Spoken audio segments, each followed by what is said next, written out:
छोटे से गांव में दो बचपन के दोस्त रहते थे जिनके नाम थे रमेश और सुरेश। दोनों बचपन से ही साथ खेलते थे, पढ़ते थे और हर काम में एक दूसरे की मदद करते थे। गांव में दोनों की दोस्ती बहुत मशहूर थी।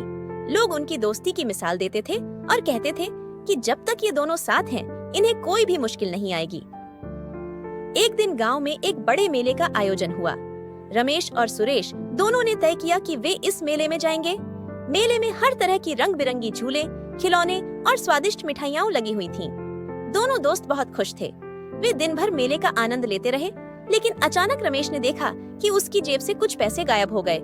वह घबराया और उसने सुरेश से कहा, सुरेश, मेरी जेब से पैसे गायब हो गए हैं, अब मैं क्या करूँगा? सुरेश ने रमेश को शांत करते हुए कहा, चिंता मत करो, हम मिलकर इसे ढूंढ लेंगे। सुरेश ने पूरी ईमानदारी से हर जगह देखा, लेकिन पैसे का कोई पता नहीं चला।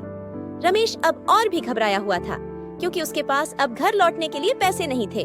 सुरेश ने उसे हिम्मत दी और कहा, मैं तुम्हारे लिए घर से पैसे भेजने का इंतजाम करूंगा, तुम चिंता मत करो। सुरेश ने अपनी सारी बचत से रमेश के लिए पैसे जुटाए और उसे दिया।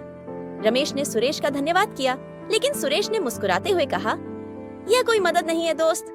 असल में दोस्ती का मतलब यही होता है कि जब एक दूसरे को जरूरत हो तो हम एक दूसरे के साथ खड़े रहें।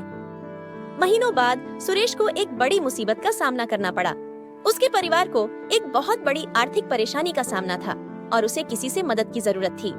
रमेश ने बिना किसी देर के सुरेश की मदद के लिए अपनी पूरी मदद दी। रमेश ने उसे केवल पैसे नहीं दिए, बल्कि हर कदम पर उसका साथ दिया और उसका मनोबल बढ़ाया। कुछ समय बाद सुरेश की परेशानियां हल हो गईं और उसने रमेश का शुक्रिया अदा किया। रमेश ने कहा, तुम्हें शुक्रिया कहने की जरूरत नहीं है दोस्त, ये तो सच्ची दोस्ती का हिस्सा है। सीख, इस कहानी से हमें यह सीखने को मिलता है कि सच्ची दोस्ती में न तो कोई स्वार्थ होता है और न ही कोई शर्त। सच्चा दोस्त वही होता है जो मुसीबत में आपके साथ